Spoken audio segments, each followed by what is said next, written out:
Hello and welcome to Who Watches Who, a Doctor Who podcast with me, Matthew, and as always, I am joined with... Yes, hello, it's Scott, and it's hello, Scott. It's Doctor Who time. We're back. This is our first podcast recording of the year. Yes, we didn't record one before that I fucked up. No way. This is the first content that we've recorded this year, and we're doing something slightly different. A little change in format, with the Russell T Davies era basically at an end. We got one Christmas special, and then I guess we'll see what happens. We're done with Disney Who, at least. So this is the end of an era in that way. What an era it was. Let's take a look at Disney's. Disney / R2D2 era. And we're going to be looking at some tier lists, and we're just going to go through it, I guess, in chronological release order. It would probably make the best way of doing it. And Scott, if you remember correctly, the first glimpse into the RTD2 era that we got was with the Children in Need special Destination Scarrow. This is the first look we got at the new Doctor, with David Tennant reprising the role. This was the first glimpse we saw of him in this role. In quotation marks. Doctor, of course. This was a reintroduction to some Daleks who we've not seen in a while. It was Doctor Who and Children in Need, so it wasn't going to be anything too good. But I remember hating this. Yep. It ends with a fucking toilet joke, and that's the canonical explanation of the Dalek plunger. The Doctor went inside his TARDIS and got out a plunger from his bathroom in the TARDIS. That's fucking iconic. It's a kind of a chicken and the egg type thing, though, isn't it? You know, it's a paradox in and of itself. Yeah. Because didn't the Doctor only went in to get a plunger? Or no, wait, sorry, maybe he didn't. No, to fix a Dalek? Because what was the? Why did he? The TARDIS crash landed on this spaceship, or I guess in this laboratory with the Dalek in it, and it knocked off the original laser gun, I think it was, or something, right? Yeah. Because of course in this era, for some reason, the TARDIS kept on crash landing, I guess because Sutek was controlling the TARDIS somewhat. Oh yeah, okay. I forgot that was just another plot line that didn't really get answered, was it? We got the return of Davros in this special, and I think he was great. You know, it's pre-mutilated Davros. Unique take. Yeah, interesting take on Davros for sure. So that alone is like the best part of this special. Every part with Davros in it is great because Julian Bleach just kills it. Everything else apart of this special was shit. So I'm between a D and an F at the moment. Yeah. See, for me, I think this perhaps could have been, or was, without realizing, the first glimpse into some of the problems that Doctor Who would go on to have. And we dismissed it at the time as, that's just Children in Need. It's going to be bad. Not real Doctor Who will be better than this. Eek. Also, from a design standpoint, very Star Wars-y. Yeah. With the uniforms and the vibes and stuff, which I feel like, especially with the Disney era, some of the effects and spectacle definitely lent more towards Star Wars than Doctor Who. Yeah. And I feel like that loss of identity is also another factor of why the show's not hitting quite as hard as it once was. But I agree, D or an F. I'd probably put it in F if it wasn't Children in Need. Like, it's not supposed to be anything too serious. Yeah. So, like, it's very broad humor because you want to try and, like, not offend anybody while you're doing a story about space Nazis. But at the same time, they've done so much better Children in Need specials, like Time Crash. True. With Peter Davidson and David Tennant. But that would be S, obviously. Yeah, D or an F. I think we're both leaning with F. F? Yeah. F? Yeah. Okay, Destination Scarrow. Great start. Our first F in the tier list. Yeah, it was a phenomenal start for Doctor Who coming back. We were all very excited, and then things got even more exciting with the Star Beast coming out, which was the first of the 60th anniversary specials. Yeah. Which don't really feel too much like an anniversary special, more of a season 4.5. Yeah, I'm taking these for what they are. They don't feel like anniversary specials. I think. You know, the whole narrative of David Tennant returning wasn't explained well, or it has no narrative theme to it. So I'm just taking these for what they are, because I don't think Russell T Davies intended it to feel exactly like a anniversary special, or it was a last minute replacement because Shooty Catwell wasn't quite ready for his, because he was still shooting Sex Education. We had to bring him in last minute, just like Billy Piper was brought in last minute because fucking hell. Will Doctor Who ever be done on time? No way. But this feels like it's the most traditional episode of Doctor Who that we're going to be talking about today. This feels like it's the last. Yeah. Because, you know, it's a classic alien invasion plotline. Every other episode has mostly just humanoids, basically. You know what I mean? Like. Yeah, it's got actual like goobers and monsters and aliens, and right? Guys in it. Well, I mean, Dot and Bubble have the big worms, big slug guys. Those are some proper alien dudes. They aren't really the main focus of the episode. They aren't the villains of the episode. We don't really have any alien stories in this season. Yeah. There's no Slovene arc. No, it's really bizarre. Green aliens. It's a really bizarre 2 seasons of Doctor Who.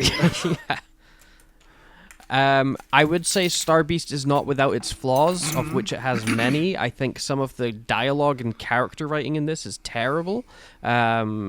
Its plot, I thought, was passable. It's fine. I think it plays it maybe a bit too safe, which, you know, they then go on with Wild Blue Yonder and Giggle. I think they take some bolder leaps, and this is more of that. We'll just get people back into the idea of Doctor Who with David Tennant before we start going balls to the wall. His sonic screwdriver is preposterous, but at this point, I just don't care anymore. I was just about to mention it. We haven't seen the sonic screwdriver create like television screens or create force fields since this episode. Fields, What the fuck was the point of adding the force field in the television screens? It's just a magic wand. It's literally just a magic wand at that point, and I was like, it's no longer fun. You know, it used to be fun. But I still think the Star Beast is okay. I would be comfortable with it in a C or a D. I'm thinking B. So B, really? I feel like... Okay, would you go down to C? We'll meet in the middle ground and go with C, yeah. Because that's our middle ground. Yeah. Because I don't think it's terrible, but no. I do remember you liking it more than me when it first aired. I've never been a huge Star Beast lover. Of course, it does have that classic scene where they're talking about Wilf in the most obscure way as possible, where they're and he's killing.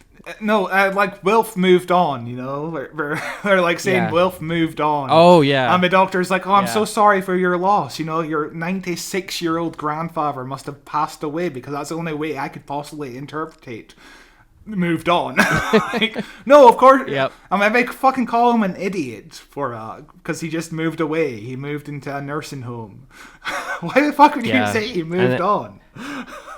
Is it the end of? It must be the end of the Giggle when he's killing all the moles. It's like, what the fuck? Okay. But yeah, we'll get to that. Next up is an episode that I remember, really liked, and I also am not a huge fan of this episode. Wild Blue Yonder. I fucking love this episode, man. You know, it's great chemistry between Donna Noble and, of course, in the previous episode, Donna Noble got her memories back, which I don't like, which is undermining the entire arc, the entire end of her story arc. And the explanation for it was just fucking awful as well. Because, you know, in Journey's End... Binary, non-binary. Yeah, even though being trans isn't the same as being non-binary, is a different thing. Non-binary means you don't identify as any gender. It was cringe, and it actively, like, it gets a physical reaction from me even now, you know? It was rough. It was rough. A rough bit of writing right there. And also Rose goes on to being the most useless character in Doctor Who. Oh yeah, of course, yeah. But yeah, Wild Blue Yonder, I fucking love this episode. It is bonkers. It is insane. The fucking giant David Tennant and Catherine Tate chasing after smaller David Tennants and Catherine Tates. That's fucking so much fun. David Tennant chasing Catherine Tate out of a room with his head between his legs. I fucking love this episode so much. It is bonkers. I'd give it an A. I mean an S. Wow. I forgot we had an S. Yeah, we do have an S like Sonic. I definitely don't want to stick it in S. I'm going to fight you on that. But I think Wild Blue Yonder is fun. I think about 80% of it's really boring. I really struggle with the first half of this episode where I'm like, okay, this is slow as fuck. This is really, really dragging here. And then the weirdness happens. I'm okay with the weirdness. I enjoy it. I wish the future episodes lent more into this weird sci-fi, like high concept, what's beyond the edge of nothing type idea. This has to be like one of the last proper sci-fi episodes of the show because, of course, Russell T Davies Space Babies has lent more into fantasy, which is what Moffat did when he took over the show. Like Series 5 was more of a fairy tale story, but it still had sci-fi roots to it. Whereas Russell T Davies just fucking goes all the way into fantasy with his fucking Wish Babies and 73 yards. It gets bad. Yeah, which Wild Blue Yonder allowed him to do that. Yeah, because that's that's the episode that like introduces magic or whatever the fuck. Yeah, because David Tennant poured salt at the edge of space or whatever. Yeah, it makes no sense. But I do like large parts of this episode. I was gonna go for say a B, but I'll settle for an A. Yeah, that's our middle ground. Yeah, it's perfect. A. Yeah, I know. I have no arguments with A. Yeah, I have a few. It feels gross, but it was up there. Now we have got The Giggle, an episode that I like less and less every time I watch it. First of all, Neil Patrick Harris is fucking fun in this episode. He is having a ball. Yes. Neil Patrick Harris is fantastic in this episode. He's the standout in this episode for sure, as are the visuals. I also think visually this episode is really, really interesting when they're going into the like games room and stuff and everything gets weird and trippy. Also, this episode doesn't slow down. Yeah. It's go action from like set start. You know, I think this episode kind of explores a bit too many ideas because there is the whole sub arc where Neil Patrick Harris has controlled everybody on Earth with like waves for television and phones, and he's causing everyone to go insane, and it feels like it's a bit underdeveloped. It has no purpose to be episode really.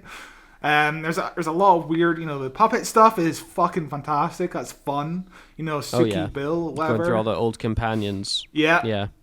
Of course, this is the episode that brought back Mel, and she's done nothing since she's returned. Yeah, also another high-impact character that's come back or has joined us. It canonized Flux fully when it was like the Flux came and killed everybody and whatever, which was hilarious. Of course, it introduced us to Bi-Generation, which every Time Lord can apparently do now. Yeah, and is also an idea that I think has gotten worse with time. Because it's an idea that didn't go anywhere. No, because we were completely fine with it at the time. Because I was thinking it was going to turn into the whole kind of element of like a soft reboot, Like maybe Shiragawa's doctor is like 150 years older and he's processed a lot of his trauma. He even has the line, "This is therapy but in reverse." And they go nowhere with it because fucking Shiragawa is like more traumatically the most emotional doctor we've ever had. Every single scene he's in, he cries. Like there's no rhyme or reason to the Bi-Generation. It just makes things more complex. Like, where was the 14th Doctor during the war between the land and the sea? Where was the 14th Doctor during that? Where's the 14th Doctor during every Earth-based adventure, like the end of Series 1 or the end of Series 2? Like, it just makes things so much more complicated. He's retired. Yeah, it's very dumb. And I think has only aged with time. And Nshute's Doctor does feel like a different character in this compared to the Doctor that we go on to see in the next episodes, which is fine when you're still trying to figure out stuff. Like, they obviously shot this before they shot season 1, but I vastly preferred this version of Shooty's Doctor, where he's confident, cocky, charming, but has a heart and is willing to talk and process things. Like, he's kind of mature, versus the version of Shooty we got, which is an emotional wreck. Yeah, a train wreck of a person, like barely making it through the day. And of course, this is where I started kind of realizing, hey, I think Russell T Davies is kind of virtue signaling too much. Now, that's not something I think about a lot, but there's a scene towards the end of the episode where the Doctor reveals the TARDIS has a ramp, a wheelchair ramp, and he shows it off to the only disabled person in the room. Doesn't let her in. Doesn't let her in. No, you're not good. She's not allowed in the TARDIS. Fucking has served no purpose. Like, it's never been brought up once in the since. Yeah, it's literally just, we're just showing a ramp because there's a disabled character here. It was awful. I think they did have a bit more to do with Bernard Cribbins, because there was behind the scenes footage of like David Tennant wheeling into the TARDIS, which I think got cut because obviously he passed away during filming. But still, fucking ridiculous. But this episode, I would say, is like a B. I think it's fair to say it's a B. Yeah, okay. I would settle with a B, because I like it more than the Star Beast, but it's definitely not great. And if we were to revisit this list again, I'm sure it would drop to a C and then a D and then an F. Yeah. But I'm happy with the B for the giggle. Okay. And by the way, this is all like vague memories, because I haven't seen a lot of these episodes since they initially aired. So if I've rewatched. Mm-hmm. Yeah. So if we I've rewatched this quite a few times. Yeah. So if we get anything wrong, fucking let us off easy. It's been a while. There's been so much fucking Doctor Who that's been melting our brains since we've seen these episodes. Also, we can't get anything wrong because this is our opinion, so you're wrong. The church on Ruby Road. So we have fast forwarded to Christmas time, baby, and it's the first proper introduction to Shooty Gat was Doctor, the biggest stage that Doctor Who could be on for, in Britain, BBC, Christmas time. You're going to get a bunch of people tuning in to watch the new Doctor and see what it's like. This is a very important episode, and I think it's mostly bad. I know you hate this episode. I kind of like it, but again, it's been a while since I've seen it. The whole stuff with Ruby's mother doesn't hold up, but no, it's terrible. It's light entertainment. It's what I expect from a Christmas special.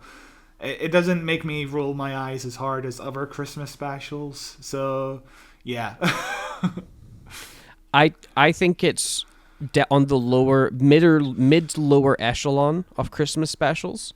I also definitely, in retrospect, this is an episode that's significantly worse because it sets up a lot of plot points that don't go anywhere, like Ruby's mother, like Ruby herself, like every single plot point that this series tries to set up and doesn't follow through with.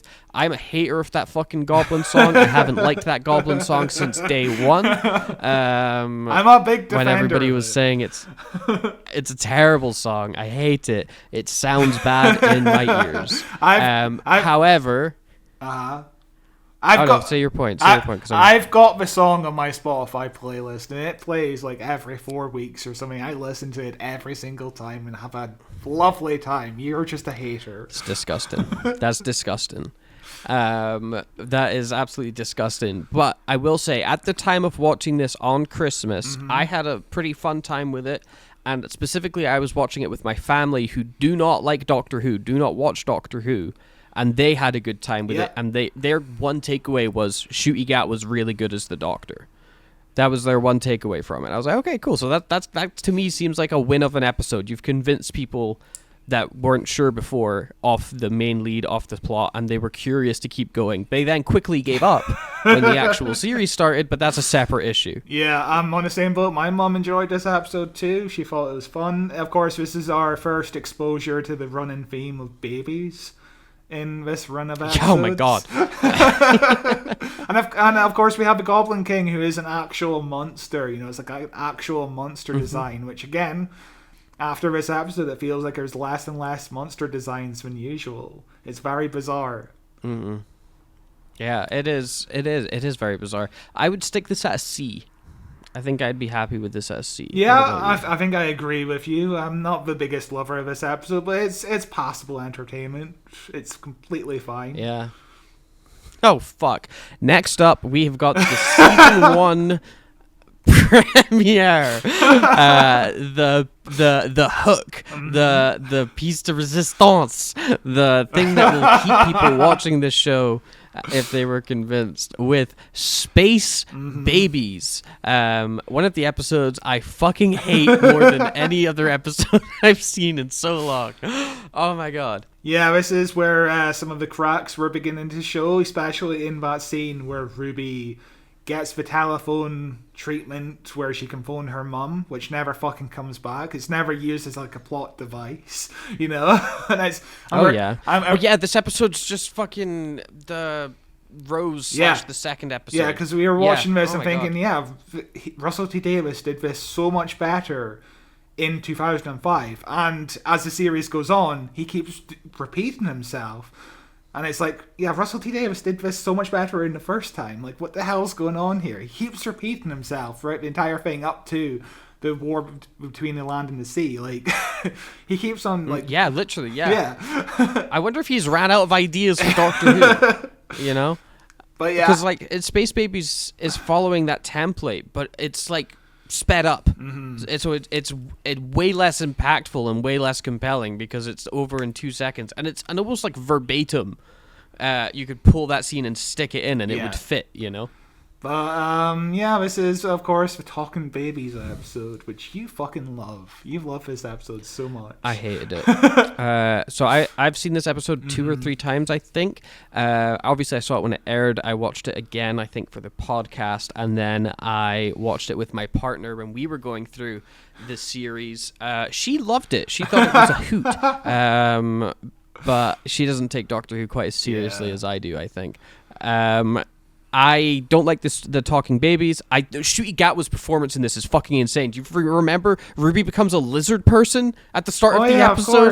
Because she steps on a butterfly, and then she's like not a butterfly anymore, or she's not a lizard person because the Doctor does something else. Like his energy, he's like scaring babies and laughing at them and shit. Like he's like manic as fuck. It's an insane episode. It's terrible. And of course, the episode ends with a giant fucking fart joke. I think this episode is a D. Yeah. Yeah, I honestly would be happy with it in F, but I could settle for a D. It's a giant fart, which is the biggest foreshadowing for what we were about to watch for the next 2 years. Which I guess in this episode the boogeyman is a monster, but he's not really like a traditional monster. It turns out he's just a creature made out of the baby's bogies. Is that correct? Yeah, he is. He's a bogey monster. Yeah, he's not a tradition. There's no traditional monsters in the Ncuti Gatwa era apart from the Goblin King. I think I'm about to be proven wrong. I think, but there's not many traditional monsters. It's very bizarre. We'll get to them. So next up, we have our introduction to the Pantheons, reintroduction, I guess, to the Pantheons. Because they've retconned it to be that the Toymaker was a Pantheon, which we were fine with at the time. It was a decent retcon, and we were like, yeah, let's see what the Pantheon deal is. And it equated to nothing. There is no reason for the Pantheon. No, it's just it's a power scaling issue, kind of similar to like Dragon Ball and stuff, where their main character keeps getting stronger and stronger, so the villains have to keep getting more and more absurd. But I would say Doctor Who doesn't need that, because it's not like the Doctor gets more and more buff. Yeah, you know, like he could just just come up with complex people trying to take over the universe or just do something evil on a planet. It's an episodic show. We don't need to be doing giant god-eating monsters every single week. But the Devil's Cord is our introduction to Maestro, who's maybe one of my favorite Pantheons. Like, this is an episode that also doesn't hold up as well on rewatches, and also stars the Beatles in the worst or the best Beatles impersonation on screen. There is no need for the Beatles to be in this episode. They equate to nothing in the plot. Apart, like they forget about the Beatles for like half an hour until like I think it's was it George Harrison or somebody winds up playing a piano at some Paul point. McCartney. Paul McCartney plays a think it's piano Paul McCartney, like half an hour after the last Beatles sequence. Yeah, and also because he can see the magical notes above the piano, but he doesn't think twice about them. And like the song to beat the maestro wasn't like a song at all. It was like a collection of like 4 random notes. Like that third act of this episode really falls apart, but there's some really, really good visual moments again, like the moment of silence. Yeah, when the doctor's fighting Maestro's silence and stuff, and it's all visually told, and it's stunning, absolutely stunning. This episode feels like just a sequence of like different scenes. It doesn't feel too coherent. You know what I mean? It feels like it could be cut up into like 4-minute clips for social media, which I think Russell T Davies ran for with his entire run of the show. He says, I want it to be viral moments. I want every moment to be viral. And I think that's what he went into this episode thinking. Jinx Monsoon is so much fucking fun in this episode as Maestro. Holy shit. She is having a ball. Yeah, they're great. But, I see. I was going to say C. I think it's probably a C, closer to a D than a B. I think between the Star Beast and the other episode we have next to the Star Beast, the Church on Church on Ruby Road. Yeah. So there, and then okay. Okay, so there's internal rankings for C's as well. So I guess it's like it could be an F, but like is it like a really bad F or is it better than that kind of F? Okay. Is that something we can do? There's a ranking system in the... I don't watch too many tier list videos. I don't know the rules. I've never watched one, so I'm learning here. So next up, we have got one of my most anticipated episodes when it was announced, which is Stephen Moffat's return to Doctor Who. Stephen Moffat is one of my writing heroes. He's one of the few writing heroes I've got that hasn't turned out to be a scumbag so far. And his era of Doctor Who is probably my favorite era of Doctor Who, flaws and all. And I was very much excited for his return here with Boom, which is the kind of episode I wish this era did more of. Yeah. It is one location, it is characters talking, it's a core idea. In this case, it's war, and kindness and religion. So that's like several ideas, but it's done in just like this one location. It's not giant gods trying to eat everything. It's more grounded whilst being in a sci-fi spectacle. I think the performances are off the charts here. I think it's an episode that builds tension amazing. I think it's got one of the worst child written characters of all time. Yes, I think we both had an issue with his child to begin with. I can't remember the reasons why. Of course, we did discuss this episode when it came out, so if you want to listen to our full thoughts of any of these episodes, you could go back into the archive. I remember why, by the way. Okay. It's because she's dumb as fuck. So her dad dies, and he comes back as a hologram, and she's like, "It's my dad! My dad's here!"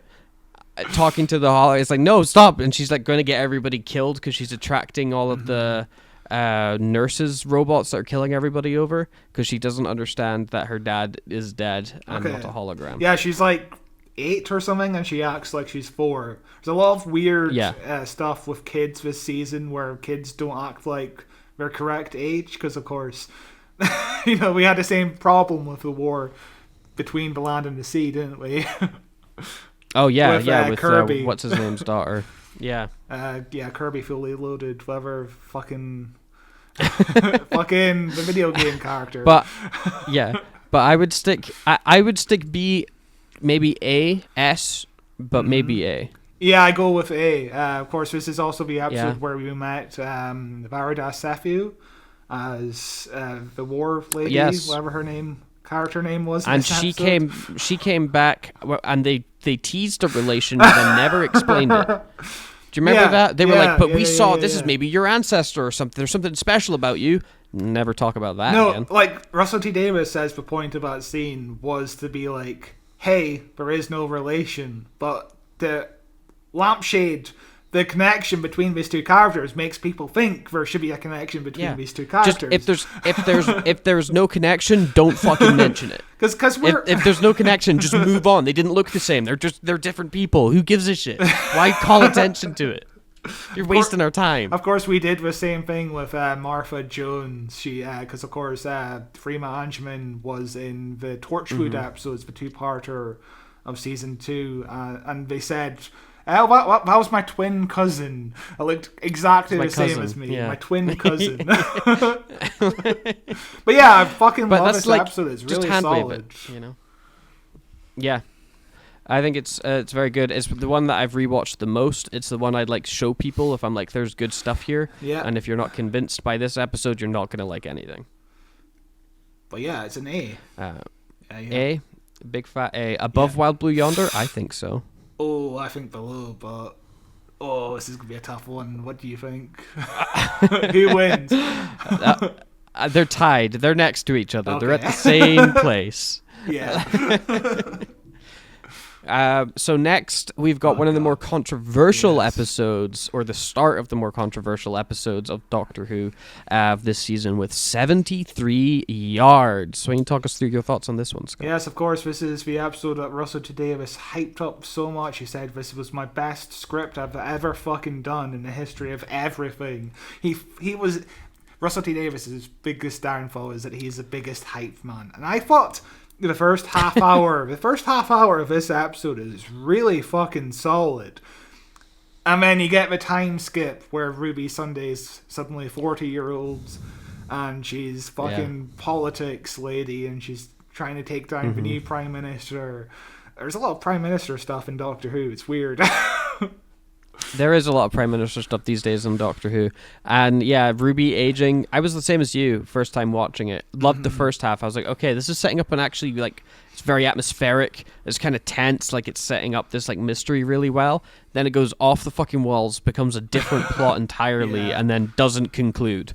Its ending doesn't make any sense. Of course, this is Millie Gibson's first ever role where she's just the main character. This is heavily reliant on her. This is her, of course, she did Coronation Street before, that's an ensemble cast. This is her first proper work, you know. This is her first Doctor Who episode as well, so she fucking nails Ruby Sunday. Great. She is fucking spectacular in this episode. And of course, this is directed by the same director as The War Between the Land and the Sea.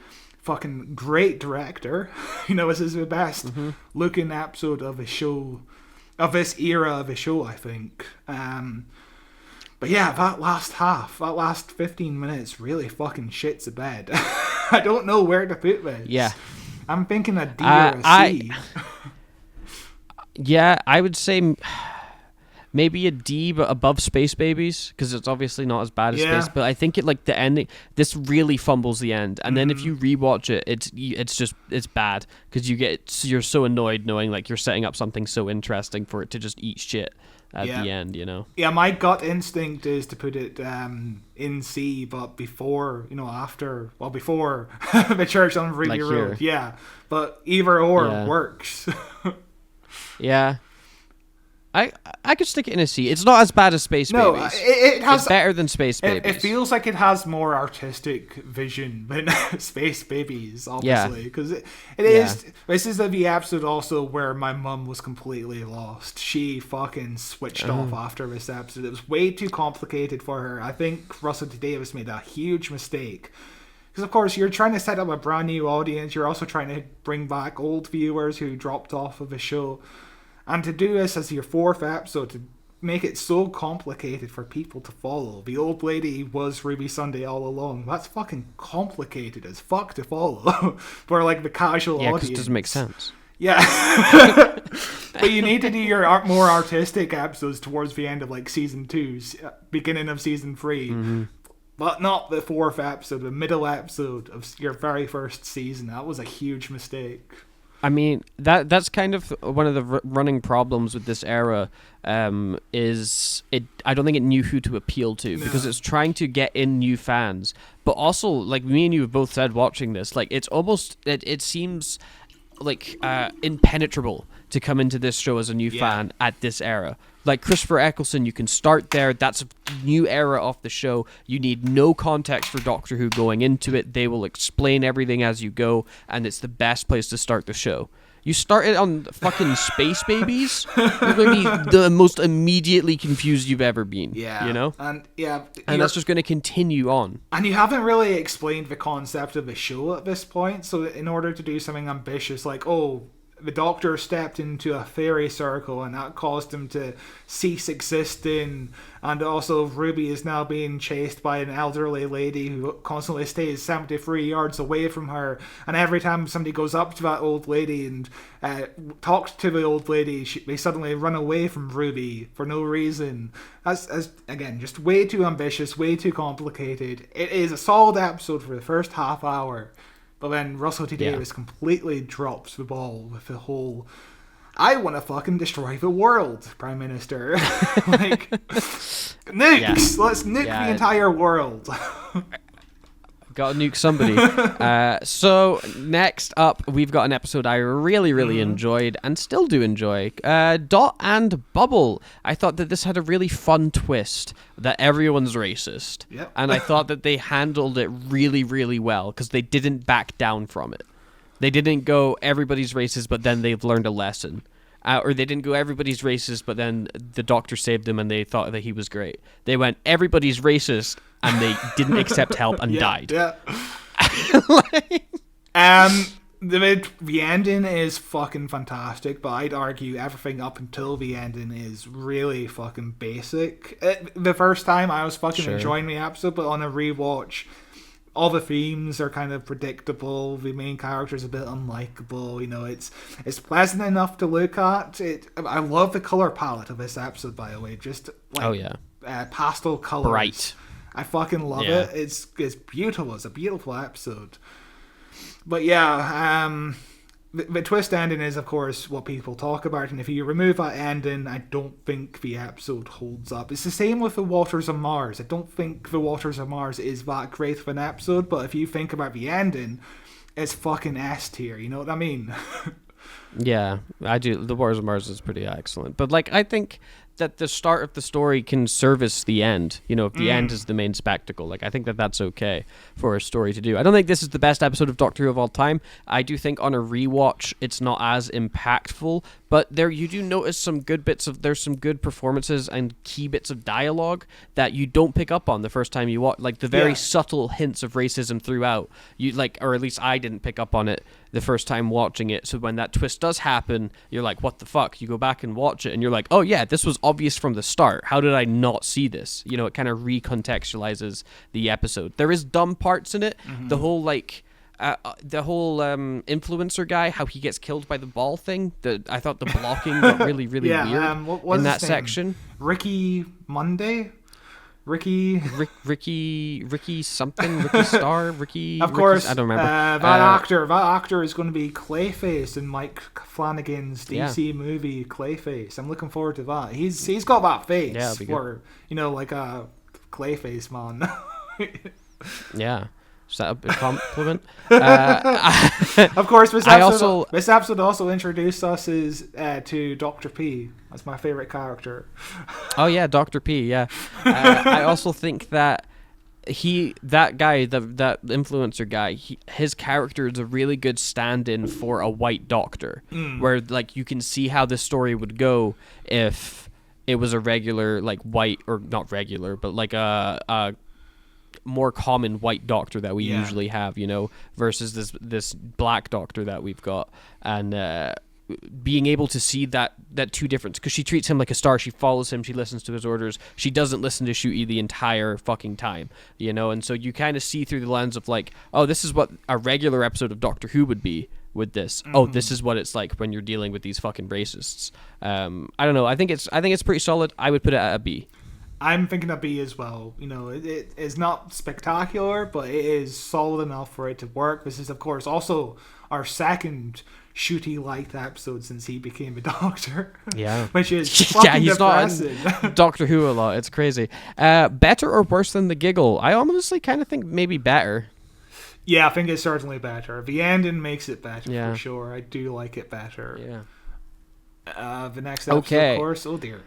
Next episode we've got is an interesting one. I think we might be a Yeah. bit conflicted each on this, which is Rogue. Yeah. The Bridgerton episode. Yeah, and you can As it tell it's a was Bridgerton advertised. episode.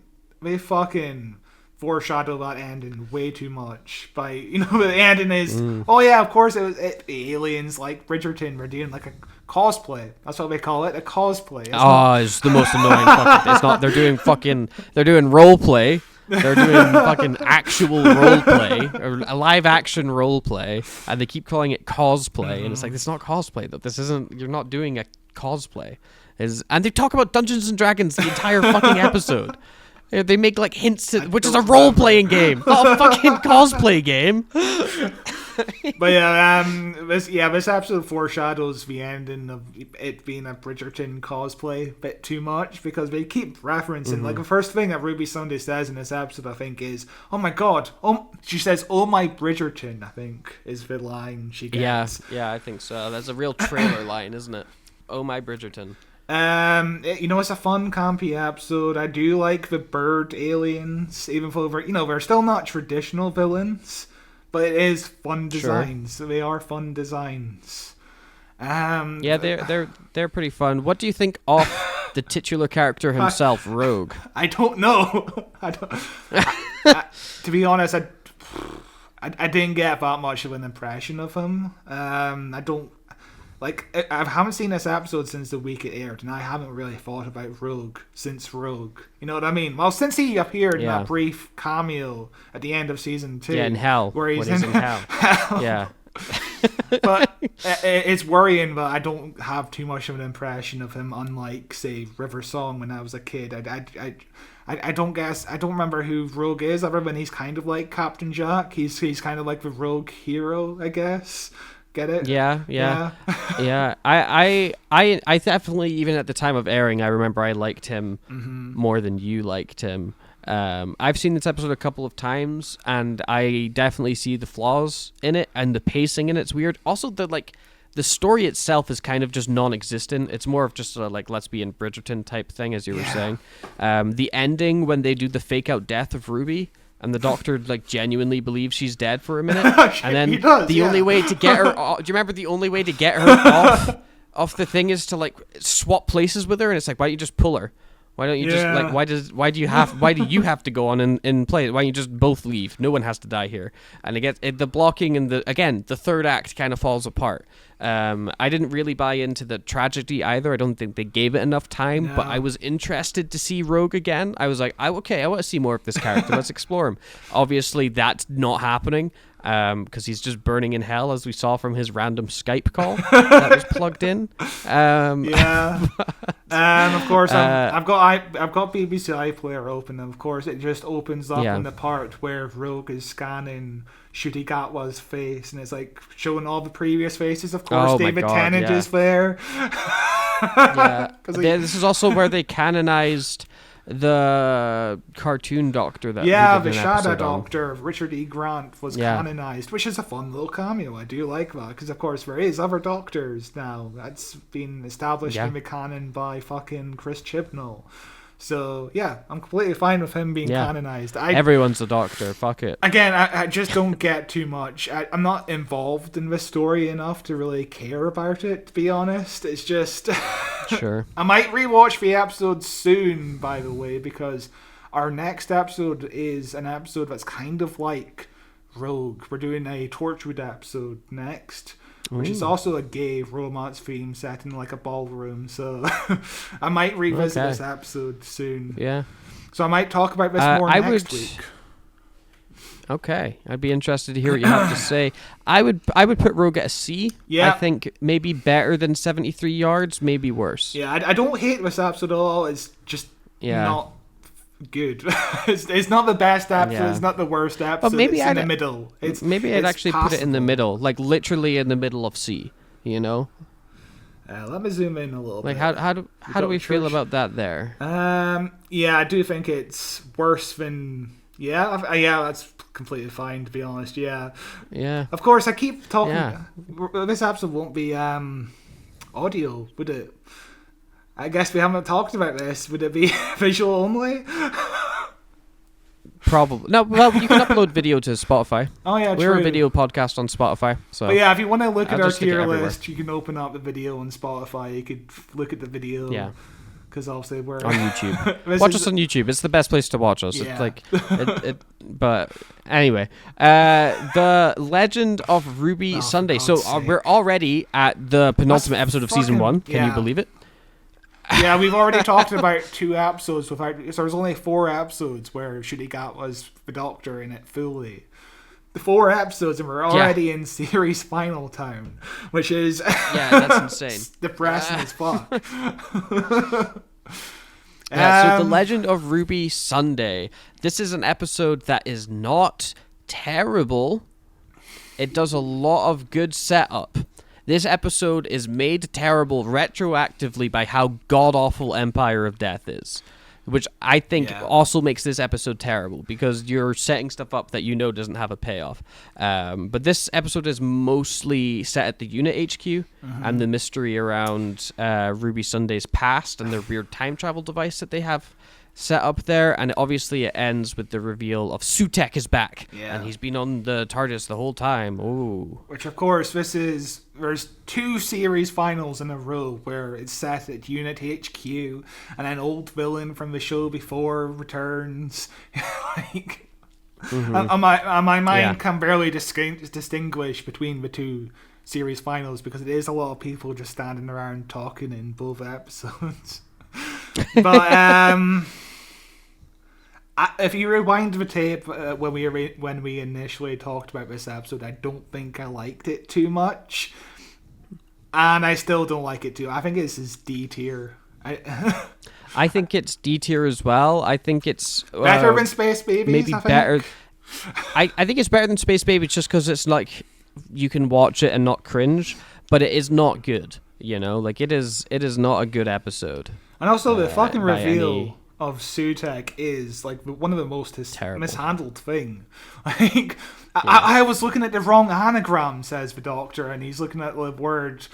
Like I think because he thought it was Susan. Yeah. Because remember the whole Susan stuff that goes nowhere as well. That they start teasing and then tease even more. Fuck me. And of course, this is the episode where he has the line, "Oh, I haven't had children yet." Which doesn't make sense because makes no sense. David Tennant as the 10th Doctor already spoke about being a dad already. As did I'm sure Matt Smith and Capaldi at like several little moments. You know, but this is it's terrible. It doesn't make sense. Yeah, this is also where Susan Triad technology. The word Susan Triad technology keeps transforming and becomes Sutek. And he says, "Oh my God, I've been looking at the wrong anagram. That's not an anagram because you're changing letters. You're just you're adding in letters, You'd start the whole Harbinger as well. The whole Harbinger thing, just ridiculous. I'm sorry. Oh yeah, and of course this terrible. is also where the Doctor can't use a traditional looking sonic screwdriver because it looks too much like a gun. But let's give a 12-year-old child, a Segway that shoots bullets out of it. Yeah, and then also fast forward to this end of season 2 and we'll just give the Doctor a big gun. Yeah. Anyway, I also think that I thought that Legend of Ruby Sunday was bad, but not as bad as Empire of Death, which I think is one of the most frustrating episodes of all fucking time for a Doctor Who finale. It's terrible. This episode is an episode so hilariously bad that me and my partner still quote it to each other. There's lines of "I was named after a sign." There's a road near where we live called Ruby Place. And whenever we walk by it, we point and go, "Oh my God, I was named after a sign." Doxing yourself, yeah. There's lots of Ruby places in the world. True. It's of course this is the terrible. episode where we also have the memory TARDIS from the fucking Tales of the TARDIS series. Remember the memory TARDIS? Yeah, the tiny little TARDIS. They didn't need to give a canon explanation for that in any way. They should have just left that alone, you know? Yeah. Yeah, Empire of Death sucks. It's a terrible, terrible episode. I think It was the first real. I'm not even the first real, because by this point in the show, we were, I think, kind of negative towards it. We were like, "Oh God, this is not being good." There's been a lot of flaws with these episodes. Maybe they're gonna sink it in at the maybe they're gonna get it back at the final. Maybe all of these questions that we have are finally gonna be answered, and they just weren't. They weren't answered anyway. You leave that episode with more questions than answers. You feel let down. You feel frustrated. You feel insulted as an audience because this is like you've dedicated your time to some of the dumbest fucking material you've ever seen on TV. It sucked. And of course, this is the episode that reveals. Yeah, of course, the mum was pointing at a sign the entire time. Even though if you go back to the original episode, there was no fucking sign in the church on Ruby Road. So it's a fucking mystery that's built on a throne of lies, essentially. The really weirdly part about it is in the church on Ruby Road, you see her walking away. She doesn't turn around. There's no sign. There's no nothing. Oh my God. Then, like, randomly in the Legend of Ruby Sunday, the hologram turns around to point, and it's like, why did the hologram do that? She didn't do that. Or, like, Ruby has a memory, and it's like, my memory changed, and that changed time. I just remembered in the Space Babies, there's a point where the Doctor is talking about meeting Ruby's mum, and suddenly he gets a flashback. And he comes out of the flashback and he's like, whoa, that's weird, my memory changed. And suddenly your mum was pointing at me. And then in the next episode, when Maestro is like tying up Ruby and Ruby is like floating in the air, suddenly it starts snowing out of nowhere. It's also it was also snowing that's recurring. On the Space Babies. That's recurring. It does the same in Boom as well. And there is no... It doesn't get explained why it suddenly starts snowing in places. Never once gets explained. It makes no fucking sense. It's just left there. Yeah. Oh. Yeah, it never gets explained. It's really, really frustrating.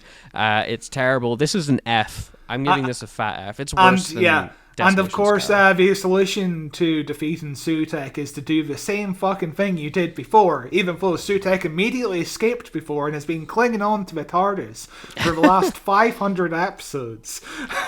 There's no way he'll escape a second time. Fucking big ridiculous. Fat F. Yeah, it's an F. Holy shit, I hate this episode so much. It's so bad. It's so bad. And then that was the end of season 1. We were all very sad, and then we were maybe a bit happy because Stephen Moffat's back. Yeah. And he's writing Joy to the World, a Christmas special set at a time hotel. And I gotta say, not one of Moffat's best. It's bad. Yeah, he fucking just had like a concept for a short story and just never went anywhere with it. Because this could be like a short story you could read from like Doctor Who Annual or Doctor Who magazine, and it would be pretty fucking solid. The whole Nicola Coogan storyline where she's Joy and she turns into a fucking star at the end of the episode. Remember the Doctor bullies her for no reason.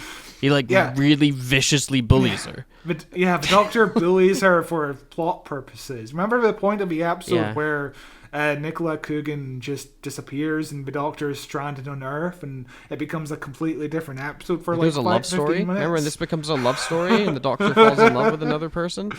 Yeah, he works in a hotel for like a year and meets Anissa, is that her name? Of course, the lady who eventually holds the door because she comes back. the lady at the hotel comes back, of course. This is a D. Yeah, God, it's terrible. It's bad. I also think it is. Sorry, I put this in. I'm sorry, but Joy becomes the star that the 3 wise men follow to go to Jesus. Yeah, I know. Oh, it's terrible. I know it's terrible. I think it's probably there. It's worse than Space Babies. You know, like it. The thing about Joy to the World is I did only watch this one once. I had no desire to rewatch it again. But even like I remember watching it, being like, God, like this is just like mostly boring. You know, like it's and then dumb as fuck. Yeah, it's not Stephen Moffat's strongest. He got bit by the Russell T Davies can't write anymore bug, and turned in this bad script. Not a fan of it. I watched this one on Christmas Day with my mum, and I can't remember what we said in the episode. I feel like it was more positive in the episode, or we just didn't really we kind of talked around the episode because there's nothing to talk about in this episode. There's nothing. I of substance remember going watching on. this with my family. It ending, and there just being a really kind of deflated energy in the room, and everybody just kind of left and went on to do their own thing. Nobody talked about the episode. They were just like, "Oh, well, that was okay, I guess," and they just moved on. I was like, "Fuck, that was such a bad episode of Doctor Who." God, yeah, it fucking sucks. Yeah. I'm in no hurry. But then to watch season this 2 one again. came around. Oh my god. We got a new companion. Maybe Russell T Davies has learned from previous season 1, except of course he wrote these all back to back, so there's no way he could learn from any mistake or audience feedback in any way whatsoever. And we open with the Robot Revolution, which is the incel one. Yeah, I think we noticed a running theme of this season. It's exactly the same format as the last season. Yes. You know what I mean? Like this one's set on like a spaceship. The second episode deals with a pantheon who controls like different mediums, whether it's animation or music. The third one is the dark episode of the season. The fourth one is the Ruby Sunday episode. The fifth one deals with the Doctor being black, with the story in the engine and Dot and Bubble. The sixth one, the sixth one is a gay one in both cases. Yeah. Yeah. Rogue Interstellar Song Contest. Yeah. And then episode 7 and 8 are the bad two-parter that brings back a villain from the classic series. It's the same fucking format. It is shocking how it is literally beat for beat the exact same format as season 1. They are the complete same, and a lot of the episodes have the exact same problems as their counter in the previous season as well. So the Robot Revolution, our introduction to our companion, whose name has escaped me. Belinda. Yes. And she's okay. She's no Ruby Sunday. No. I think that decent performance, but I was really, really, really surprised with Ruby Sunday compared to this one, you know? Yeah, I never got a sense of who Belinda is. She seems to change every episode. She's like season 7A or season 7B Clara, where she suddenly changes every episode. You know, like Clara was the girl who can't figure out what Wi-Fi is, remember? Yeah, and then she's like a teacher or something. Yeah. Yeah, no, you definitely get that with this one, especially when she starts off like having parents or not having, like they tease her parents a lot, and then we see one of them maybe at the end. Yeah. She talks about being independent and stuff, but then suddenly she like only wants a kid at the end of it, remember? Like that's like her 11 dialects. She does have significantly less character and personality than Ruby, and she's much more manipulated by the plot of the moment. You know. Sorry, I've got jelly babies. It's a good, appropriate snack to be having right now.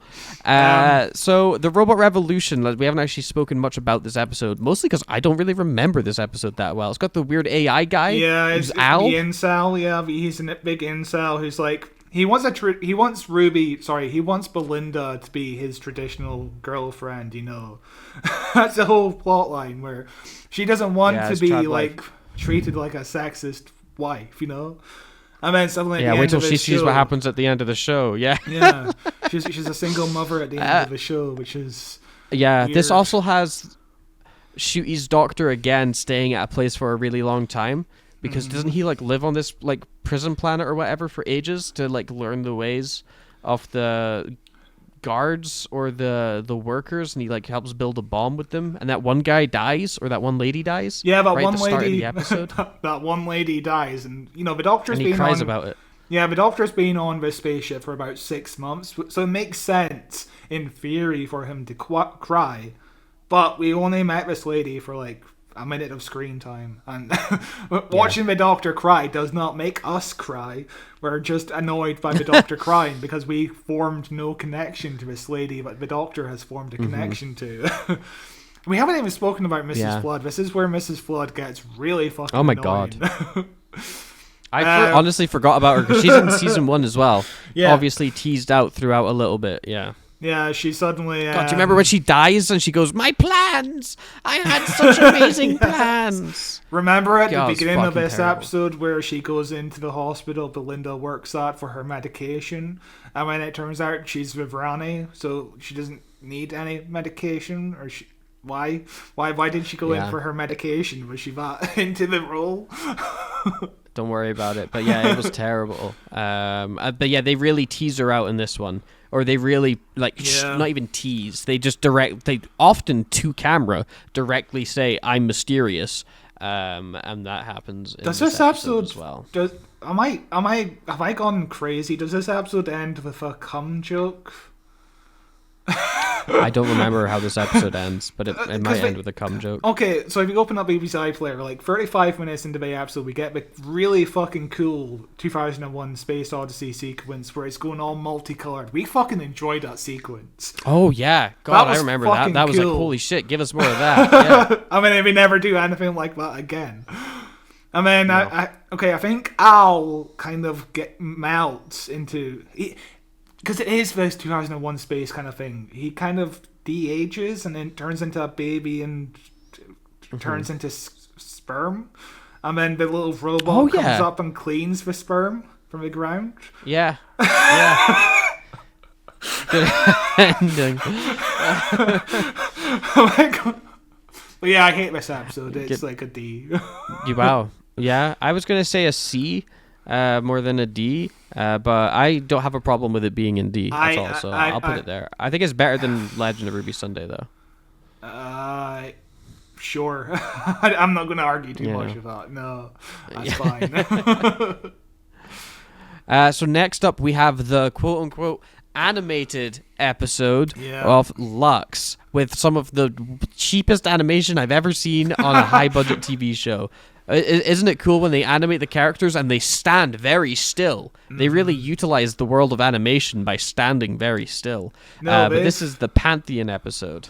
Yeah, that sequence of Belinda and the Doctor being animated was the entire part of like the marketing for this episode, and we were excited because imagine what we could do with Doctor Who being an animated character. They fucking just stand there and the Doctor's like, I'm really sad that I'm the last of the Time Lords. I'm really depressed about this because this is a part of my personality again, I guess. Yeah.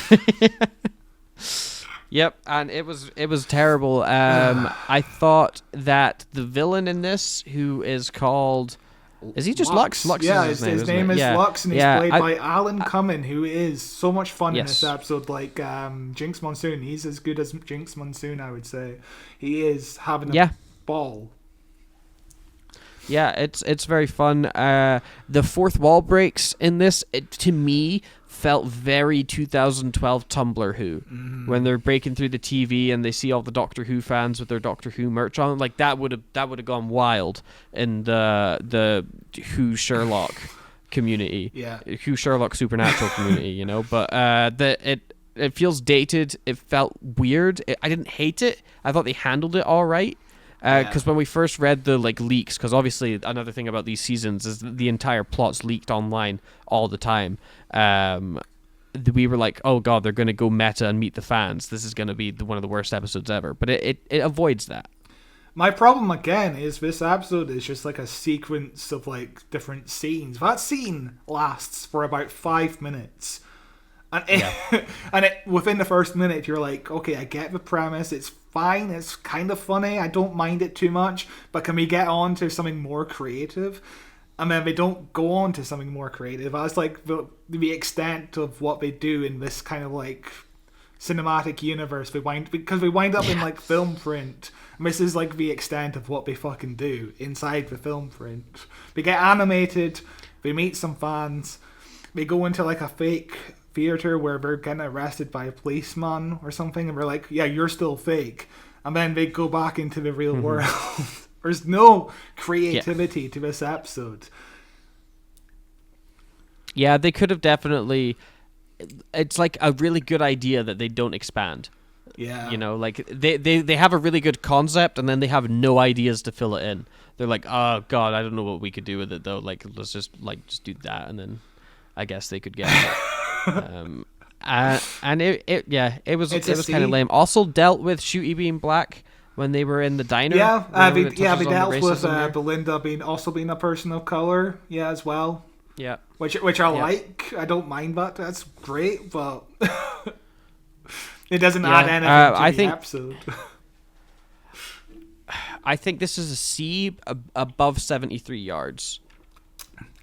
I think it's below 73 yards because I think at least 73 Really? yards was creative.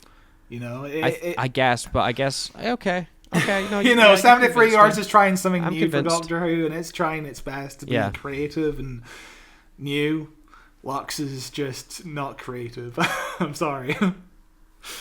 Okay. No, you've convinced me immediately. So next up, we've got the spooky episode, which is also a sequel to a David Tennant episode because everything has to be a sequel to David Tennant, which is a sequel to Midnight with The Well, which is a lot more different than Midnight. It's a lot bigger than Midnight. Midnight is obviously contained in one bus. This is like a whole facility that we're in. Yeah, this is like comparing 10 Cloverfield Lane to Cloverfield. It's different themes, but it's still within the same universe, which I like. This is a decent Midnight sequel. I think this is a decent Midnight sequel with some problems. Midnight really benefits from being that contained story. This is when you start going into the lore and the mechanics of the monster, some of the flaws start coming out a bit more. Specifically, why doesn't she lie down? Yeah, because the monster's over her shoulder. Lie down. And what the action scene with the clock made no sense. The blocking was terrible here. Yeah, of course, this is a Midnight sequel, but it wasn't initially supposed to be a Midnight sequel until Russell T Davies was like, "Hey, let's add Midnight to this episode, I guess." Then, which is fine to work backwards. That's kind of what 10 Cloverfield Lane did as well. That's the same. Again, it's a 10 Cloverfield Lane situation, is it? Because 10 Cloverfield Lane started as a different script, and then the producers were like, "Let's make this a Cloverfield sequence." Yeah. It's a perfectly fine episode, but we did Midnight straight after this, and Midnight fucking holds up to scrutiny. Like, every fucking line in Midnight works. The escalation in Midnight, it keeps getting more and more intense until you can't take any more. The Well is still an intense episode. This is like the scariest Doctor Who episodes we've had for a long time. But it is a B tier episode. Yeah, I would agree with that. I think lower end B as well. Like, I don't think, or maybe better than the Giggle. Yeah. Like middle B. Yeah, because some of the logistics in this episode doesn't quite hold up to scrutiny, as you said. Yeah. And I think they do get a bit too close to showing too much of the Midnight Monster. And also the fucking cliffhanger at the end, I'm not a big fan of. But this is where the monster solid. lived or didn't. Yeah. Yeah, because whether or not the monster attached itself to a new host, whatever. Yeah. But yeah, it's solid. It's got some, again, really good performances in it. Some nice visuals, and a pretty fun little story. Next up, we have got Lucky Day, which I don't remember. Is this the incel episode? Another incel episode? Yeah, not quite an name? incel. This is more of a grifter kind of episode. He's like the Connor. manosphere dude. Yeah, this is Connor. Yeah. He's kind of a Charlie Kirk. He is Charlie Kirk. Yeah. Charlie Kirk! So Lucky Day is your companion. This is actually Ruby Sunday again. It's not even the companion. This is a Ruby Sunday episode. She's back for this one episode. And it's a really good... I remember really liking this episode. I was really buying into the idea that it was a Monster of the Week episode, that there were these kind of weird things. Yeah. I remember watching it with my partner and her going, God, those costumes look really shit. Suddenly for this show, like what's going on there? And then there was that like immediate reveal that they're guys in masks, and I was like, oh, amazing, like this is like actually succeeding in what it's trying to do. I thought Connor was a fucking excellent villain. I was like, this guy's a dickhead. I dislike this guy. I don't want him to succeed. And then they go in and they kind of ruin him. But in this episode specifically, fantastic. This episode is a little bit sloppy in terms of themes, but it was an episode, I went out for a walk after I watched this episode, And I was just thinking about the themes, you know. I was thinking about the fact that this guy is part of Reform, and he fucking wants a black man off of his planet. And I'm thinking, oh my god, the politics of this episode is really fucking solid. And of course, this was written by Pete McTighe, who went on to write...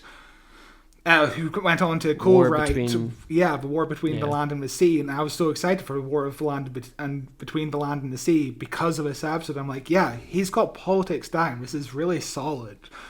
Of course, you know, we went into this episode knowing that Connor was going to be in the series final, which made me more excited for a series final because, you know, because we knew the series final was about him creating a new reality.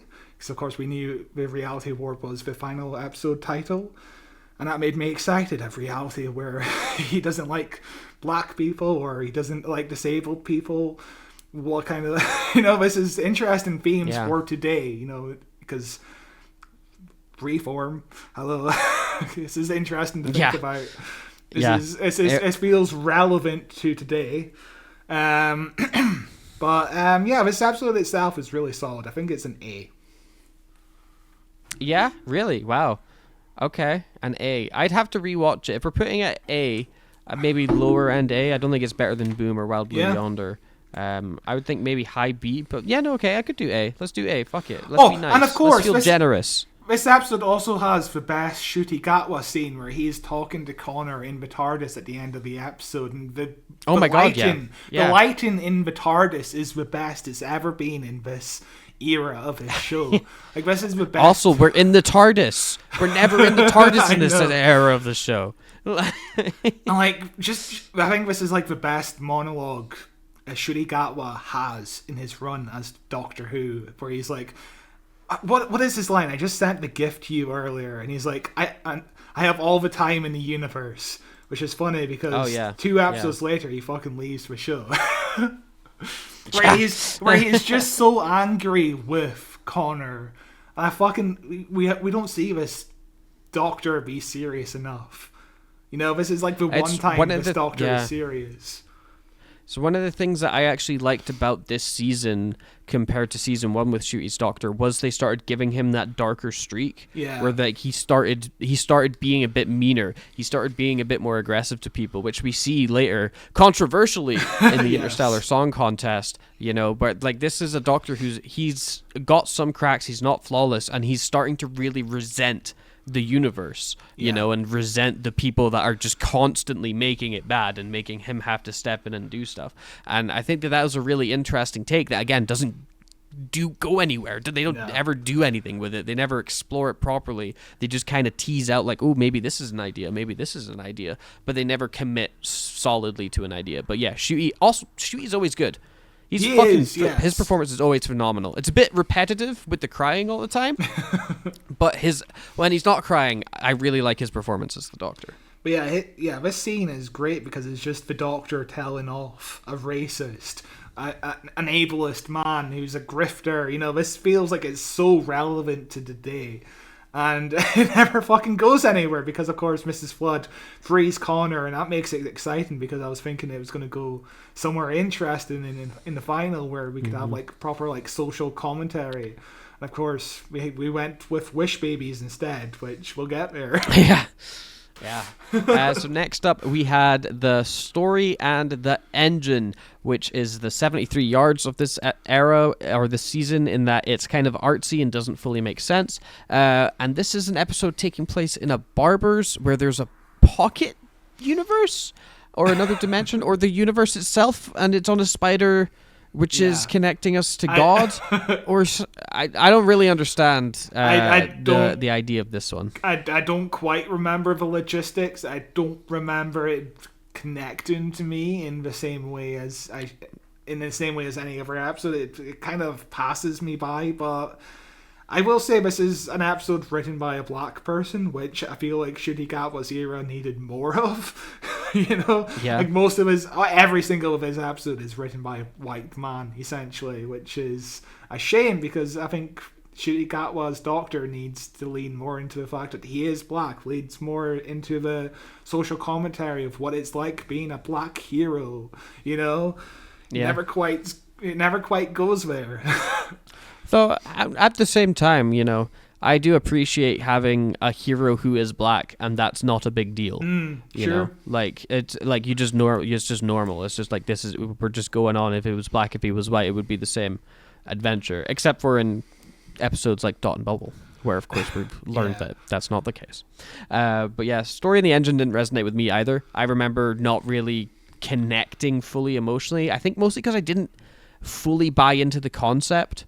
It's a really big concept idea of an episode, and it didn't really resonate with me. I felt very weirdly disjointed from it because everyone has to tell their stories when they're getting their hair cut, and that like affects the universe or something, or affects the ship.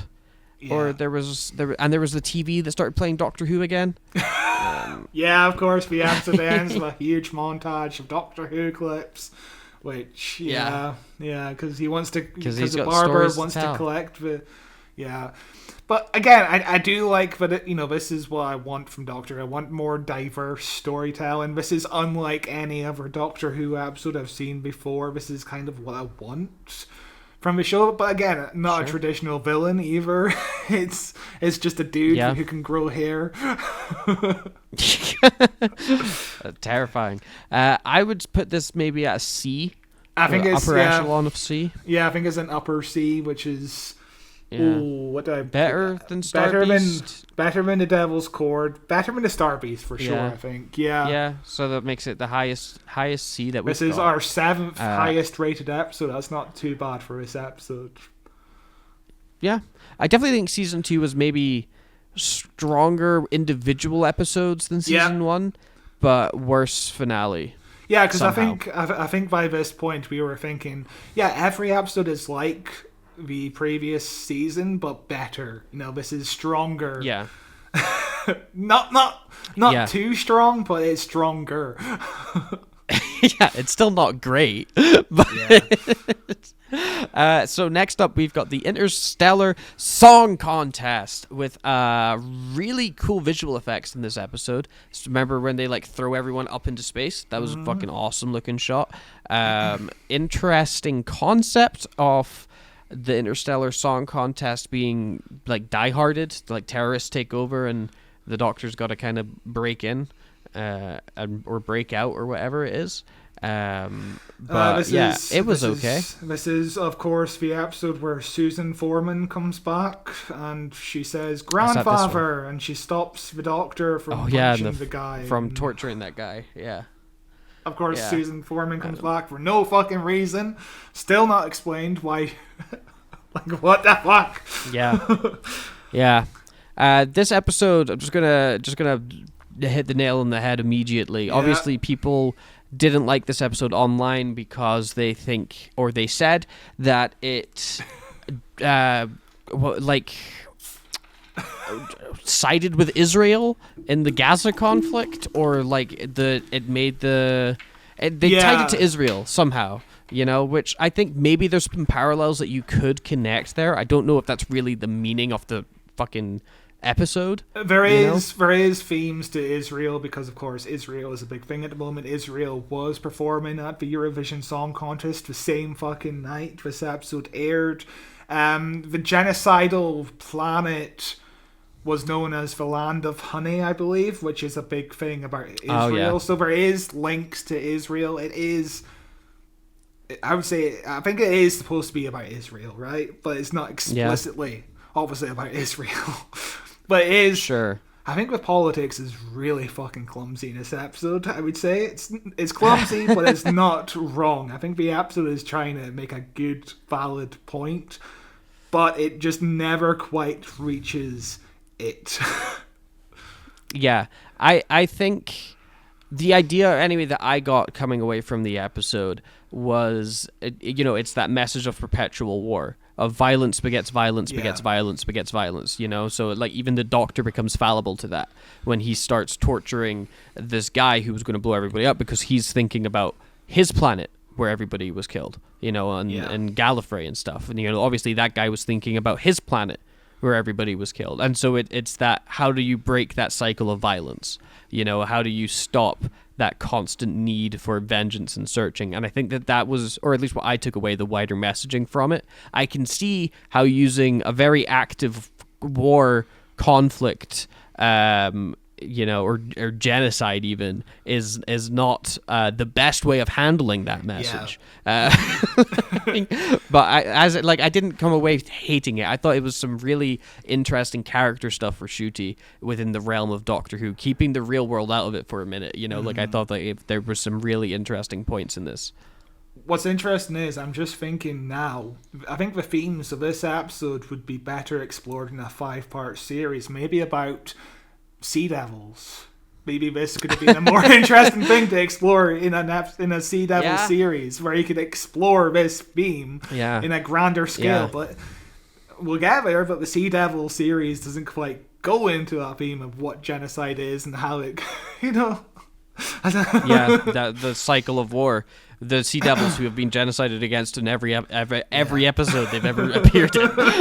But of course, this episode, its biggest flaw is that it is tonally inconsistent. Of course, you have the campy kind of Eurovision stuff with Dugadoo and all the singers on this planet. Dugadoo. Dugadoo. Love that. Your name is still Dugadoo on my phone, by the way. Amazing. It's that is probably one of the most iconic things to come out of this era of Doctor Who. For sure. Dugadoo was excellent. I think it is the most viral this season of Doctor Who got, with Dugadoo being a meme for about 1 week. Just 1 week before the show got really bad again. Yeah. But this episode is of course, this episode also ends with a reveal of Mrs. Flood being the Rani, where she reveals her identity in front of 2 random gay dudes.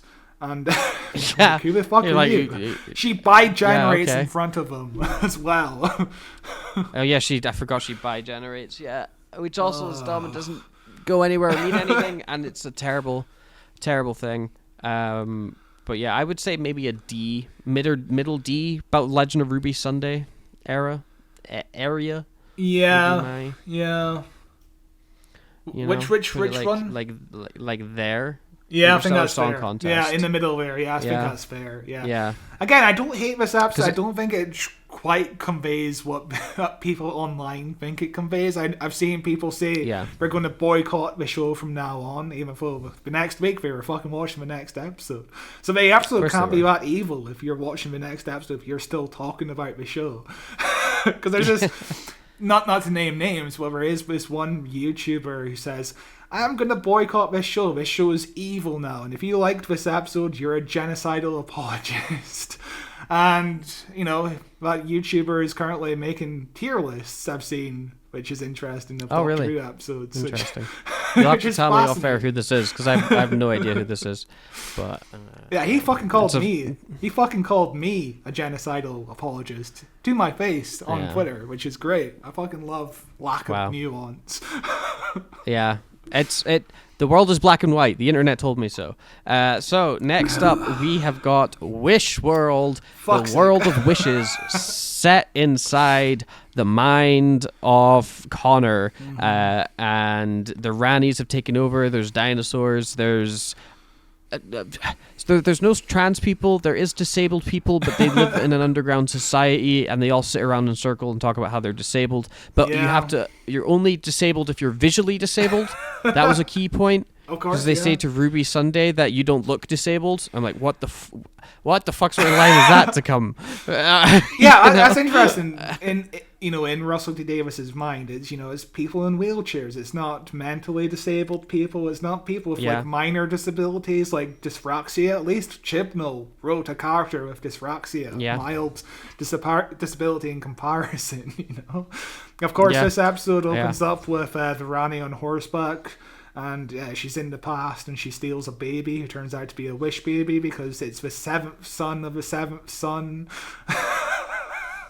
or something. Oh my god, it's so bad. That's pretty much it. And this is the show going full in on magic being real and magic being a thing in this universe now, and I fucking hate it. I don't want magic to be real in my like you can have magic, quote unquote magic, but like give it some sort of sci-fi jargon explanation. But saying it's just magic to me feels so lazy. When you're a sci-fi show, you should be going that extra mile to add complexity into your world. Mix the science in with the fiction. Don't just be like, fuck it, it's literally a baby you can make wishes with. What?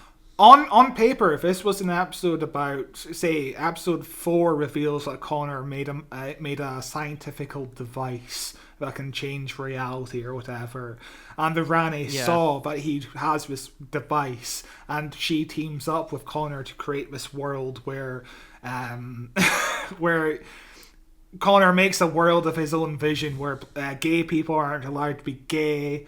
Although the Doctor seems to be able to walk around freely, it feels weird that Connor isn't racist as well. It's weird, but never mind. Where disabled people are he's a woke king.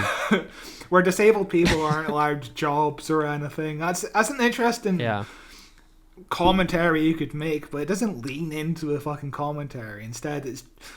Do you remember the fucking reason for Wish World being a thing? Because it's...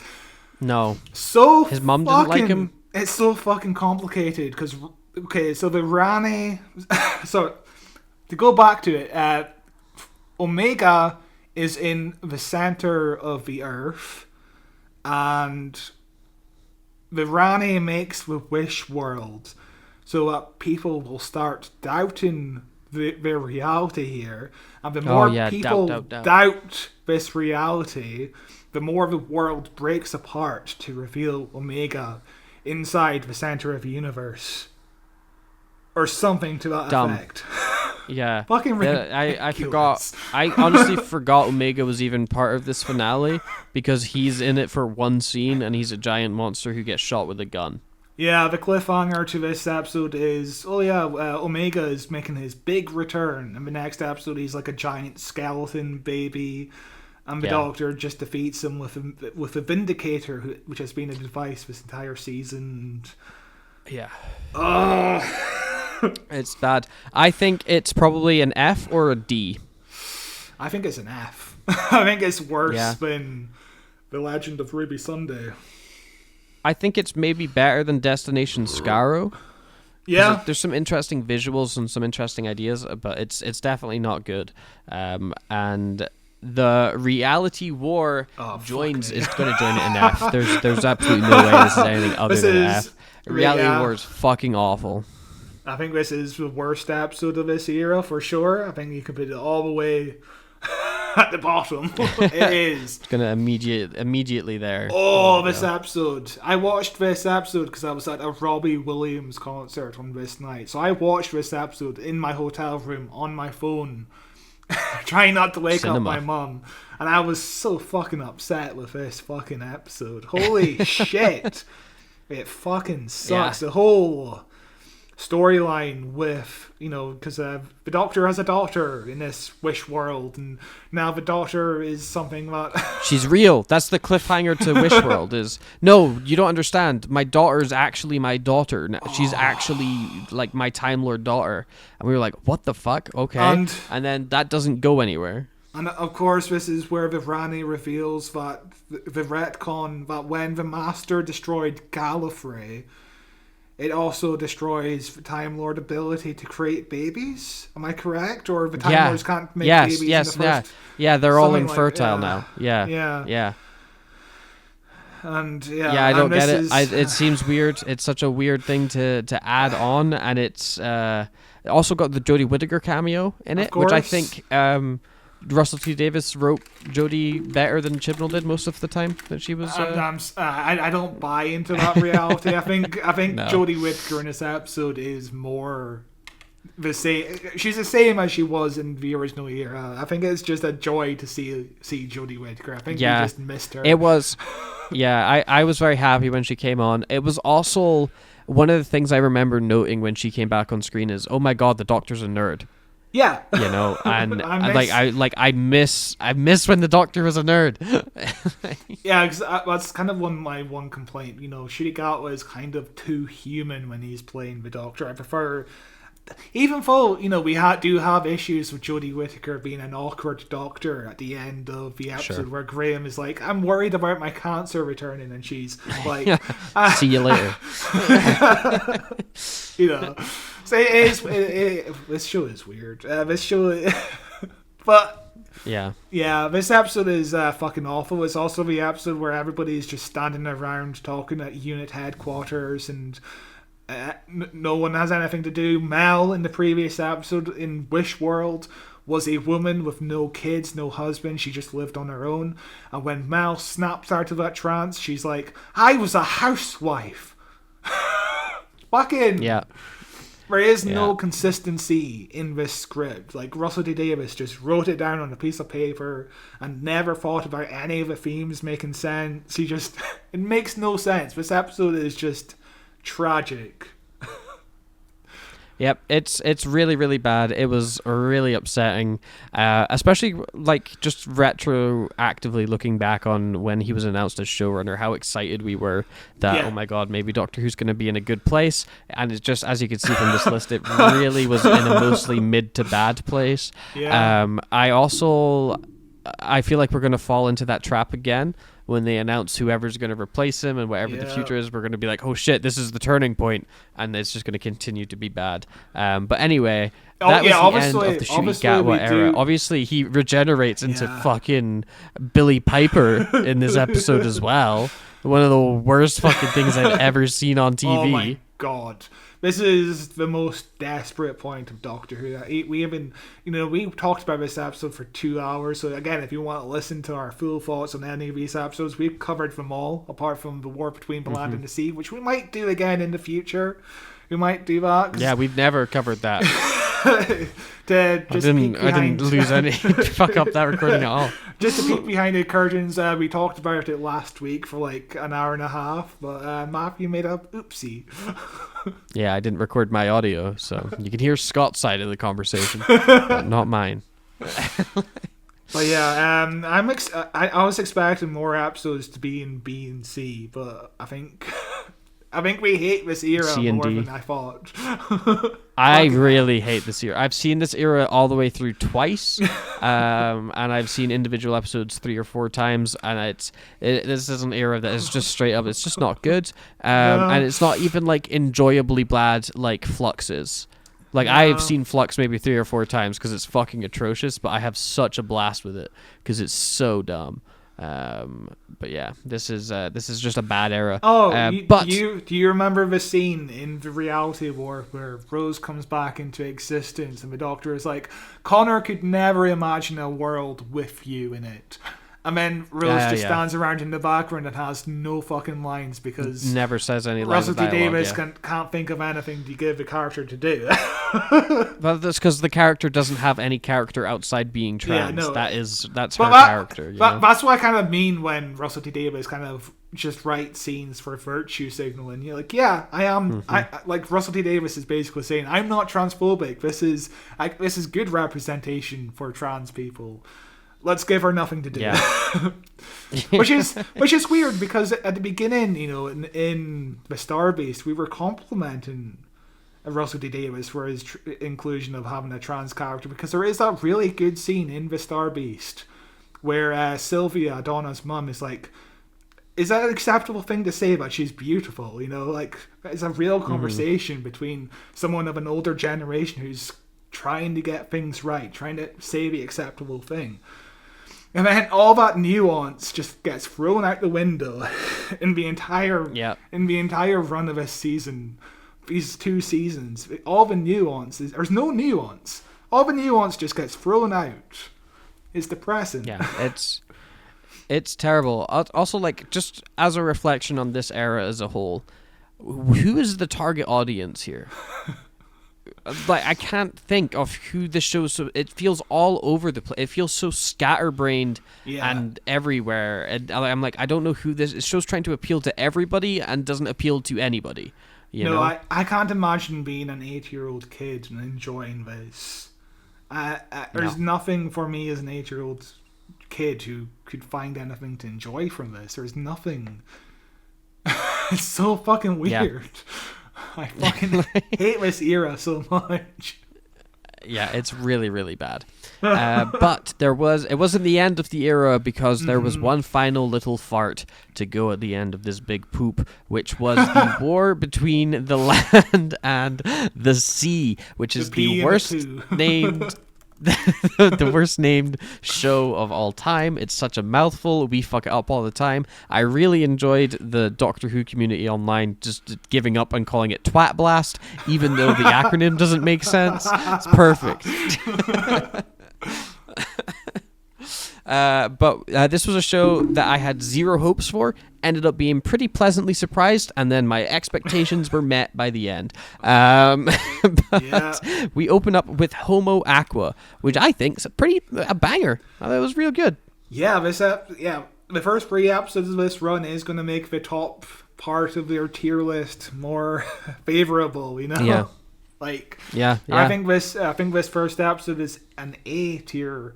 Barkley is a really fucking likable character in the world. You know, we live in a fucking world where we're trying to remove empathy from everything, where people get shot on the streets, and 2 hours later the US government is saying these are domestic terrorists, not care about the people who were unjustly shot to death, you know?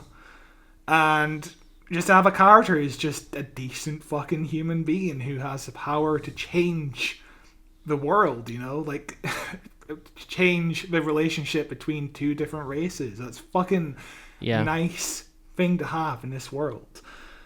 It is. I thought it was the dialogue was pretty good in it as well. I liked the tension that it set up. You buy into the stakes pretty like easily. As you said, he's a really likable main character, and I also like that he's like not particularly ambitious and kind of just falls his way into this scenario. And he's like, okay, I'll do it. And like, if people think that I can do this, then I'm gonna step up to it. You know, I'm gonna be the hero and I'm gonna do it, which I think was a really interesting take. And yeah, I thought it was really, really good. I think maybe better than Lucky Day, but not as good as Boom. Yeah, I would say the same thing. Yeah, that's fair. Yeah, I thought it was very, very good. Yeah, a really fucking solid start to this show. Like, Jesus Christ, I can't explain how excited I was by this first episode. Like, oh my god, watching something good, what the fuck? And obviously they released these as 2 episodes at a time, with the next episode being Plastic Apocalypse playing immediately after.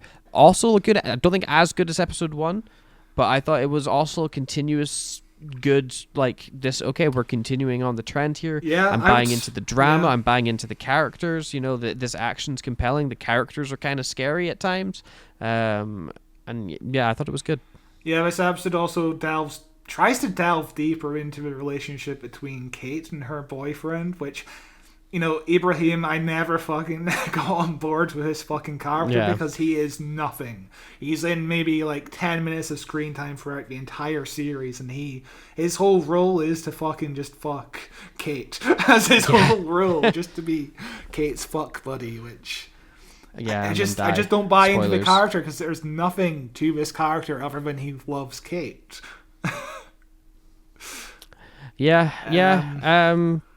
But this episode as a whole, I thought was pretty good. Maybe another A, maybe a B. I think this is an A, but just after Lucky Day. So like not as good as Lucky Day. Kind of on the other end. Of course, we haven't talked about still Salt. Very good. Salt, I really like in these first 2 episodes, where she's like a proper diplomat. She is stern. She is serious, and I'm so glad she's hard to deal with. Yeah, she's like, you know, like she's a bit of a dick at times as well. Like you're trying to negotiate, and they're very much not wanting to negotiate as much, you know. Because of course, the first time we meet her, she's like, "You fucking murdered my 2 unborn children with your constant poisoning of the fucking sea," which of course never fucking gets brought up again. I think they fucking forgot about it. Yeah, and of course, she can magically make rain. She can magically make all the litter and garbage of the seas fall from the sky, which is why I don't like this episode too much. And of course, in future episodes, all the garbage in the entire Earth that's supposed to take like billions of pounds to clear up just suddenly disappears there's like no tension to the fact that the entire Earth is covered with litter. The Titanic is in the middle of New York, I think. They fixed it. They solved it. Don't worry. They fixed it up. The next episode we got was The Deep. This was an episode I really enjoyed as well. There's a lot of tension in this episode where they spend most of the time in the like submarine going down, and it's just characters kind of sitting around having a discussion with each other. Always my favorite type of episode. That sequence in the submarine was fucking tense. I really fucking enjoyed that sequence. I think this episode is better than episode 1. Maybe not as good as as good as Boom. So we have 3 more episodes. Three episodes in the A tier. That's not bad. Yeah. I thought it's such a strong, it's going to be such a really hilarious look at where these next 2 episodes go, because those first 3 episodes are really, really, really good. But the show quickly and violently falls apart. Of course, the ending of this episode is the part where Ibrahim dies, which we'll have to talk about this in the future. We'll have to do episode by episode recount, because we had so much thoughts last week. But I think I think we hit the nail on the head that every storyline in this episode just in this season just does not feel nuanced. It doesn't feel fleshed out. It's just all surface level, which is like the whole political aspect to it is like the Prime Minister preparing for war, essentially. And every scene he's in, it's like, we must prepare for war. 10 minutes later, we get another scene of the Prime Minister. We must prepare for war. Like, there's no nuance going on in any of these scenes other than people saying, you preparing for war is bad. Like, that's all the nuance. Yeah, well, I'm going to prepare for war, though. Well, that's bad, but I think it's good. And I've won because I have the guns. So the next episode we've got is The Witch of the Waterfall, which I didn't know it was called that. And this is the start of the romance, I think. You don't. Yeah. So in the first 3 episodes, I think Barclay and Salt only have like 10, 15 minutes of screen time, and that's mostly just in the diplomat negotiation room where they're just talking to each other on a public stage. So it's not really them really talking. We're just kind of like mouthpieces for like 2 species. So So like episode 3 is like the point where they're having a proper one-on-one conversation, because there is points where Salt kind of shuts them off from everybody else on the unit team. There is like one scene where they do have a conversation. So this episode 4 is the first proper episode where they're actually trying to develop their romance. And the really rushing through it, as you know, this is episode 4 of a 5-part series, and they're only just starting to introduce the romance. You're like, why the fuck? Why even include it at this point? You know, and also they feel like different characters. They start acting really irrationally and illogically. They start doing really like absurd like when they start like, is this when they're whistling and chirping or whatever in the warehouse? They're screaming in the warehouse. And then they bang. Then they have sex like immediately. And then Salt tells Barclay that he tastes like salt.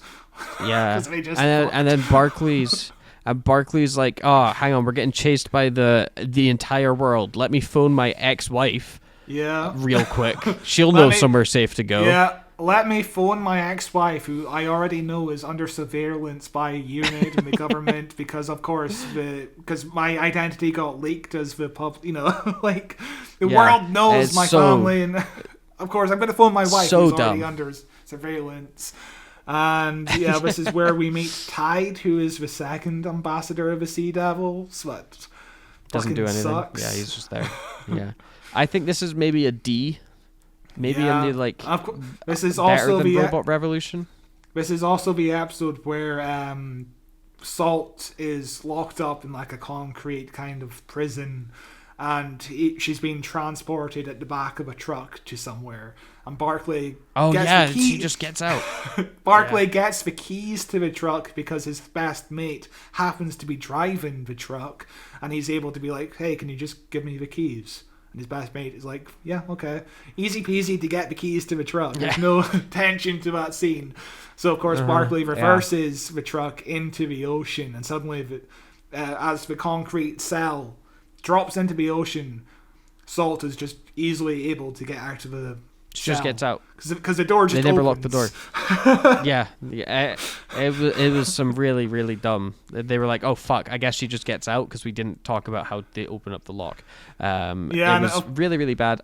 And of course, they try to escalate the stakes in this series. Firstly, all the garbage rains across the entire world, and this is going to take billions to clean up, but never mind. It's clear by the end of the series there's no garbage left in the world. It's all clear. Let's rust all the weapons on the planet. Let's try to rust all the weapons. Let's try to stop airplanes from going over the ocean. There's no stakes at all to anything that's going on in this series. I don't feel the stakes. This is where that surface level area comes in that we mentioned as well. There's the idea of plot happening, but there's not really any actual substance to it. What do you think about D? Like right here is my thoughts. Yeah, I think that's fair. Yeah, because it's still watchable. You can still. I don't think that any of this gets as bad as, say, the last two series finals. No, nowhere near as bad as them. Like, it's not a good final, but it was probably the best final we've had in years. Yeah. So, of course, we're on the end of the war.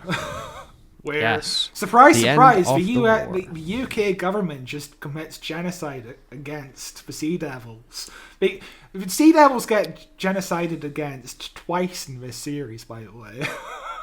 Yeah, they get genocide against real hard in this one, and it felt like such a weird kind of like, okay, I guess like I kind of liked the dark ending, but the idea that they just chemically genocide them. They're just like, oh, we're just gonna spread this German, fuck them all up, kill them, and then we're gonna hunt them for sport. It's like, oh, okay. And also they die off screen. I think you have one Sea Devil on an examination table, and it just feels so anticlimactic. There is no explosive ending that you're expecting. And of course, this is Barclay is now a fishman. He's a seaman. He's he mutates to become a sea guy, and he runs off to go be with his sea wife because I guess that they love each other. They also eat all the dogs in this episode, or in a previous episode. That was dumb and bad and didn't go anywhere. Yeah, all the dogs who just happen to be able to get out of their homes in the middle of the night. It's like 8 p.m. In It's that one pitch village. dark in that one village. And there's like 20, 25 dogs that run out into the sea. Yeah. Excuse me. It makes no sense. Nobody gives a shit about them. It was really, really weird. Also, this obviously ends with Kate telling a guy to not litter by pointing a gun at him, perhaps teasing a villain arc for Kate, but we all know it's not going to go anywhere. They're never going to talk about this. Kate is acting a bit irrationally after the death of everyone's favourite character, Abraham, who really contributed to this series. I really felt that impact, I'm really with Kate on this emotional journey. Remember when Yanto died in Children of Earth? Remember that was an actual impact. He felt that. And also remember when Captain Jack made moral decisions at the end of Children of Earth? That was an actual impact. You felt that. You felt the emotional weight of everything that every character makes in that show in Children of Earth.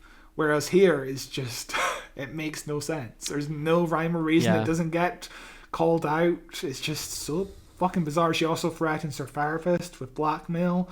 It's like, oh yeah, what the fuck is going on? This is where would you stick this then? This finale, I think my guess is going to be like, I think I like it better in episode 4 because I feel like Salt kind of returns back to her original character. She's not running around screaming like a goofy child. Okay, yeah, that's true. Okay, I could be happy. I'm happy with it in D. I do not believe it should be in C. I don't think in any way, shape, or form it should be in C. But I'm happy with it being like the best of the Ds.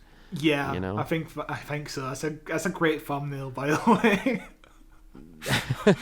But yeah, fuck me. That was this Disney era of Doctor Who that went out with such a fart. Yeah. So there's not a lot of episodes, and amongst them, there was some good episodes, as you can see. Yeah. Nothing is spectacular. Nothing is S rank. There was nothing that we agreed was flawless. That we agreed deserved to be an S. You know. Even if I was doing this personally, the only episode that would be S ranked is what was the episode? Wild Blue Yonder. That was the only S ranked episode, but. Everything else, fuck me. I don't think I'd rank any of them S. Yeah, but yeah, it was all terrible. It wasn't all terrible. It was mostly mid, as you can see, C and D. So it was mostly unremarkable to bad. Is where this series really hung out best. Some okay, some pretty good, some horrific. Ideally, you would want most episodes to be an A or a B at least. You know. Yeah. But you want to be on the upper side of C. You don't want to be on the lower side. Oh, fuck me. I'm so disappointed by this era. We were so fucking excited. I remember being at the cinema watching the Sopranos movie and walking out of that screen, looking at my phone and getting like 16 messages from you because you were so excited by the reveal that Russell T Davies was coming back. And I walked home and I was so fucking excited. You could go back to our episode where we talked about the announcement and we recorded like an hour after we both. God, I bet that's tragic. That is tragic to listen to now. We're like, it's gonna be the best. And bet it's fucking awful. What the but yeah, fuck this is happened, where man? the era ended up. What a nightmare. Maybe we'll do more tier lists. I'd be interested to do this for Moffat's era, for the RTD was the one era, for the Chibnall era. Yeah. You know, I think tier lists could be a fun time if people dig them. In future tier lists, I think I do need to revisit what we're doing a tier list for. I think these episodes are fairly fresh in my mind because it's only been 2.5 years. Oh yeah, I think it'd be worth doing at least a clip play to get the memory jog, you know. But yeah, that's what we've got. What do you think? Where would you rank these? Leave a comment. Let us know. Can we talk about the future of the show? We only know that Billy Piper is apparently going to be the Doctor, and it's going to be a 2026 Christmas special. That's all we know about the future of the show at this point. It's going to go right here. The BBC are still committed to making the show. I don't know if Russell T Davies is going to continue being the showrunner. I don't want him to. I don't want him to. With all the rumours, it sounds like Russell T Davies is out. Disney were just not happy with what they got with this investment. And I don't fucking blame them. It's been I don't blame them either. It sucked. Yeah. And also, it sucked and no one watched it. And also, like, I believe the numbers were leaked. I'm not sure how true it is, but the numbers are abysmal. Like, hardly anything got over 1 million, which is depressing as fuck. Just awful. Of course, we will be talking about the future of the show whenever there's like news coming out. We're going to be releasing episodes every 2 weeks from now on.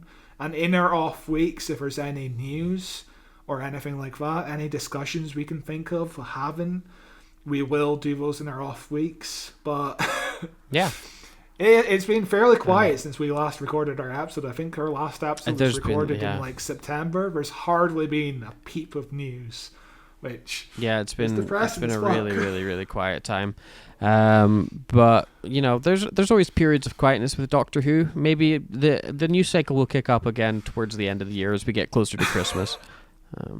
Remember when we were so excited about the fact that, hey, Russell T Davies is already writing his third series as showrunner. Yeah. And that might not we'll never happen see anymore. Yeah. God damn. But thank you for watching this. Let us know what you thought about this season, about Russell T Davies's return, about Doctor Who in general in the comments. Give us a subscribe if you haven't. We're available on all platforms if you prefer audio listening. We're on Spotify, Apple Podcasts, Google Podcasts, Amazon Music, anywhere you can get podcasts. But we are, of course, here on YouTube at Who Watches Who. That's probably our primary place for you to catch episodes and see us. And we will be back next week. I believe, in 2 weeks' time. Sorry, it's just I'm in autopilot mode, you know. In 2 weeks' time, when we look at Captain Jack Harkness and the End of Days in Torchwood. We're doing that across the end of March. We are diving back into Torchwood. It's been a good while. I think our last episode was last Valentine's Day, exactly a year ago. in terms of recording this, where we did Cyberwoman, which was how we spent Wow. last Valentine's Day. Banger of an episode. And now we're spending Valentine's Day talking about two people, a man fucking a fish, you know? It's great. Yeah. So yeah, we will be back on Anyway. March the 13th with Captain Jack Harkness, season 1, episode 12 of Torchwood, which is an episode I don't remember too much, so we will see how it holds up. Yeah. I'm sure it'll be good. Anyway, thank you very much for listening. We'll see you then. Bye-bye. Bye.